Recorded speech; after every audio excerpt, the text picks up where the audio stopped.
இயேசு கிறிஸ்துவ நாமத்தில் உங்கள் யாவரையும் அன்போடு வாழ்த்துகிறேன். எவ்வளவு பேர் ஆண்டவருடைய வார்த்தையை கேட்டு வழி விலகி போயிருக்கிறார்கள். சிலர் ஆண்டவருடைய வார்த்தையை கேட்டு தன் சொந்த ரட்சகராக ஏற்றுக்கொண்டு மிக சிறப்பாகவும் செழிப்பாகவும் வாழ்ந்தும் இருக்கிறார்கள். இப்படியே வாழ்ந்த ஒரு பெண்மணி குறித்து தான் வேதத்தை பார்க்க போகிறோம். அவங்க பெயர் லீதியாள். லீதியாள் என்பது ஒரு ஊரின் பெயர், அதுதான் லீதியாள் அப்படின்னு சொல்லி வச்சிருக்காங்க. பவுல் பிலிப்பு பட்டணத்தின் ஆற்றங்கரையில் ஆண்டவருடைய வார்த்தையை போதகம் பண்ணி கொண்டிருக்கும் போது அநேகர் அந்த இடத்துல கூடியிருந்தாங்க. அந்த இடத்துல லீதியாலும் இருந்தாங்க.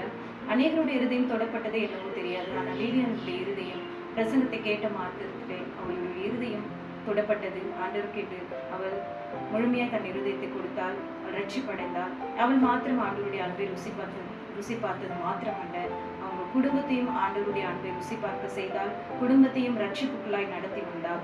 இப்படியே அவள் வாழ்ந்து கொண்டிருந்தாள். தினந்தோறும் அவள் ஆற்றங்கரையில பிரசங்கம் பண்ணி கொண்டிருப்பாள். அவள் தவறாமல் அதை போய் கலந்து கொண்டு ஆண்டவருடைய வார்த்தையை கேட்டு அவள் இன்னும் அதிகமாய் அவளை பரிசுத்தம் பண்ணி கொண்டாள். அவள் பவுல் பரிசுத்தவான்களுக்கு எழுதும் கடிதத்துல இவள் ஒரு பரிசுத்த வாட்டி என குறிப்பிடுகிறார். ஏன்னா ஊழியக்காரரை கனம் பண்ணுவதிலும் ஆண்டவருடைய வார்த்தையை கேட்பதிலும் மிக முக்கியத்துவத்தை கொடுத்தால், இவளுடைய வீடே ஆண்டவருடைய தொழுகையாய் சபை கூடுதலாய் ஐரோப்பிய கண்டத்துல முதல் ஒரு சபையாய் உருவானது.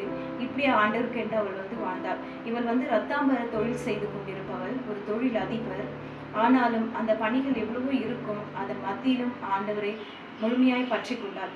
நாமும் கூட நம்முடைய வாழ்க்கையில எவ்வளவு பணிகள் இருக்கும், எவ்வளவு கஷ்டங்கள் இருக்கும், பாடுகள் இருக்கும். ஆனாலும் அதை நம்ம யோசித்து ஆண்டவரை விட்டு விலகாமல் ஆண்டவருக்கென்று நாம் முக்கியத்துவத்தை கொடுத்து கர்த்தருக்காக நாம் ஓடோடி ஆண்டவருடைய ஊழியத்தை செய்வதிலும் ஆண்டவருடைய வார்த்தையை கேட்பதிலும் மிகவும் கவனமாய் இருக்க வேண்டும்.